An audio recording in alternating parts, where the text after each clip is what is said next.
Ladies ఉంటారు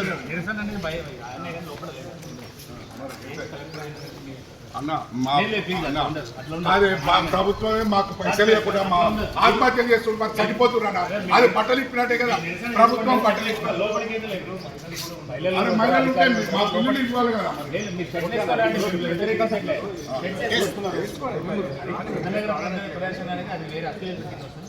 అసలు ప్రభుత్వం ఇంకా ఇచ్చేది పోయింది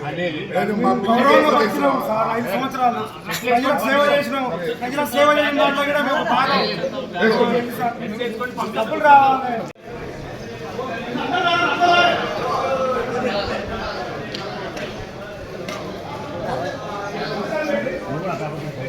ముఖ్యమంత్రి రేవంత్ రెడ్డి మొండి వైఖరి ముఖ్యమంత్రి రేవంత్ రెడ్డి మొండి వైఖరి మంత్రి సీతక్క మొండి వైఖరి మంత్రి సీతక్క మొండి వైఖరి పంచాయరాజ్ అధికారుల మొండి వైఖరి పంచాయరాజ్ అధికారుల మొండి వైఖరి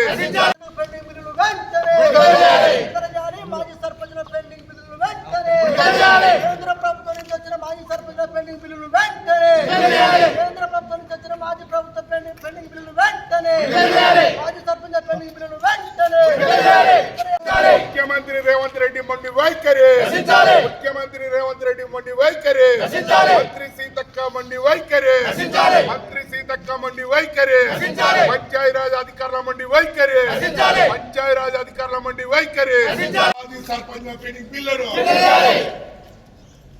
మాజీ సర్పంచుల పెండింగ్ బిల్లును మాజీ సర్పంచుల పెండింగ్ బిల్లులను మాజీ సర్పంచ్ పెండింగ్ బిల్లులను మాజీ సర్పంచుల పెండింగ్ బిల్లులను మాజీ సర్పంచుల పెండింగ్ బిల్లులను మాజీ సర్పంచుల పెండింగ్ బిల్లులను ప్రభుత్వం మండి వైఖరి ప్రభుత్వం మండి వైఖరి కేంద్ర ప్రభుత్వం నుంచి వచ్చిన బిల్లులను కేంద్ర ప్రభుత్వం నుంచి వచ్చిన బిల్లులను మాజీ సర్పంచుల పెండింగ్ బిల్లులు వెంటనే మాజీ సర్పంచుల పట్ల అధికారుల మొండి వైఖరి మాజీ సర్పంచుల పట్ల అధికారుల మొండి వైఖరి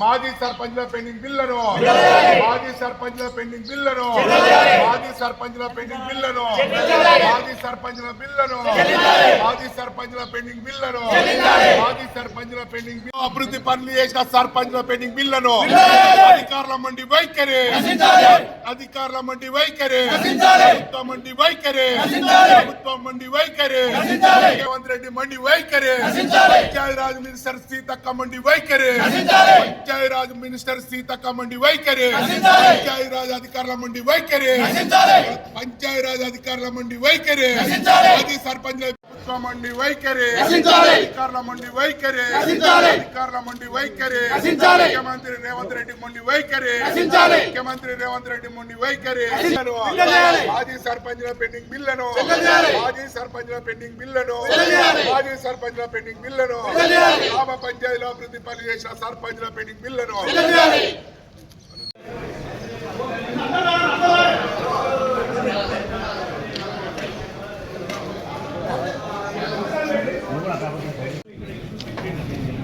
మీరే చెప్పండి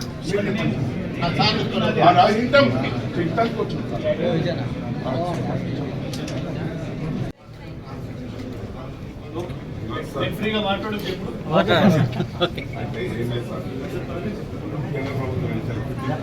పైసలు నిధులు పడి ఆ నిధులు పడితే సర్క్యులర్ జిల్లా కలెక్టర్ జారీ చేసి పెండింగ్ బిల్లులు చెల్లించాలని మేము అనేక సార్లు ఈ ప్రభుత్వం చుట్టూ తిరుగుతూ అనేక సార్లు మేము మొరపెట్టుకున్నాం. కానీ కేంద్ర ప్రభుత్వం నుంచి 2023 నుంచి 24 వరకు వచ్చిన గ్రామ పంచాయతీలకు పెండింగ్ బిల్లును అప్పుడు ఉన్న మేము పెండింగ్ బిల్లు అంటే మేము అభివృద్ధి పనులు చేసినాం, మా బిల్లులు చెల్లించామని మేము ప్రభుత్వానికి అనేక సార్లు విజ్ఞప్తి చేసినాం. అది కేవలం 15 ఫైనాన్స్ కేంద్రం ఇచ్చిన నిధులు. కానీ రాష్ట్ర ప్రభుత్వము వాటి మీద కూడా అజాయిషీ చేస్తూ మాకు ఇవ్వకుండా ఒక కక్ష సాధింపు చర్యకు పాల్పడుతున్నట్టు కనపడుతుంది. మేము పోయి అక్కడ ఉన్న పంచాయతీరాజ్ అధికార యంత్రాంగాన్ని మేము అడిగితే మాజీ సర్పంచ్ల పెండింగ్ బిల్లులు ఇవ్వాలని ఒక సర్క్యులరు పంచాయతీరాజ్ కమిషనరు మంత్రి సీతక్క గారు రిలీజ్ చేశారు. కానీ మళ్ళీ తక్షణమే మా ముంగట మా మాట చెప్పారు. ఆ తర్వాత అధికారులకు గుట్టు చప్పుడు కాకుండా మాజీ సర్పంచ్లకు పెండింగ్ బిల్లు ఇవ్వకండి.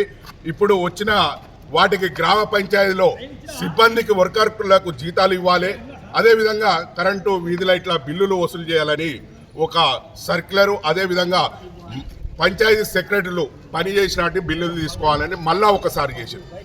అంటే కేంద్ర ప్రభుత్వంనేమో రాష్ట్రానికి రావాల్సిన బడ్జెట్లో పెండింగ్ బిల్లు అని రాష్ట్ర ప్రభుత్వానికి ఇచ్చింది. కానీ రాష్ట్ర ప్రభుత్వం మరి ఏం చేయాలి?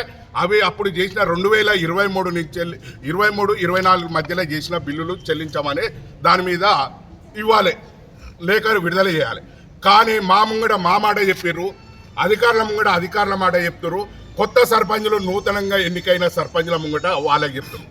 అంటే పల్లెల్లో ఎట్లా పంచాయతీ పెట్టిరంటే పంచాయతీ సెక్రటరీలకు పంచాయతీ పెట్టిరు, మాజీ సర్పంచ్లకు కొత్తగా ఎన్నికైన సర్పంచ్లకు బిల్లులు చెల్లించామనే దాంట్లో ఒక పంచాయతీ తీసుకొచ్చి ఒక వాళ్ళు రాక్షస ఆనందం పొందుతున్నట్టే ఈ ప్రభుత్వం కనపడుతుంది. కానీ క్లియర్గా ఇప్పటికీ మేము అడుగుతున్నాం, స్టేట్ ఫైనాన్స్ నుంచి ఇప్పటికీ ప్రభుత్వం ఏర్పడ్డ సంధి 27 నెలల సంధి ₹1 చిల్లి గవ్వ కూడా స్టేట్ గవర్నమెంట్ నుంచి గ్రామ పంచాయతీలకు విడుదల చేయలే. ఆ స్టేట్ గవర్నమెంట్ నుంచి కూడా మాకు ఎస్ఎఫ్సి నుంచి కూడా మాకు బిల్లులు రావాలి, మేము అవి ఇంకా ఇయ్యమని అడుగుతలేము. కానీ కేంద్ర ప్రభుత్వం నుంచి కేంద్రం ఇచ్చింది కదా న్యాయంగా, ఆ ఇచ్చిన బిల్లులే మాకు చెల్లించమని మేము న్యాయంగా అడిగితే మమ్మల్ని పంచాయతీ సెక్రటరీలకు కొత్త సర్పంచ్లకు పంచాయతీ పెట్టి మమ్మల్ని శత్రువులాగా చూపిస్తారు. మేము చేసినాం అంటే మేము బిల్లులని గ్రామ పంచాయతీలు అడిగితే ఇప్పుడు అభివృద్ధి పనులకు వచ్చినాయని కొత్త సర్పంచ్లకు చెప్పడం, ఇట్లా డైవర్ట్ చేసుకుంటూ ఇట్లా ఇబ్బందులకు గురి చేస్తూ మా సర్పంచ్లను ఇబ్బంది పెడుతున్నారు. మేము ఇప్పటికీ రేవంత్ రెడ్డి సర్కార్కు చెప్తున్నాం, మాకు మాజీ సర్పంచ్లకు మాకు న్యాయంగా మాకు రావాల్సిన బిల్లులు ఎంబీలు రికార్డ్ అయ్యి ఉన్నదాన్ని దాదాపు మీ ప్రభుత్వం వచ్చి 27 నెలలు అవుతుంది, గతంలో దాదాపు 6-7 నెలల సంధి పెండింగ్ ఉన్నాయి. అంటే దాదాపు 3 సంవత్సరాల నుంచి మా బిల్లులు ఉన్నాయి. మా బిల్లులు చెల్లించని న్యాయంగా అడిగితే ఇదే ముఖ్యమంత్రి గారు పిసిసి ప్రెసిడెంట్గా ఉన్నప్పుడు ఈయన మాజీ సర్పంచ్లని అందరినీ ఏకం చేసి ఇందిరా పార్క్ కాడ ధర్నా పెట్టించి మాకు న్యాయం చేస్తని ఆయన మాటలు చెప్పిండు.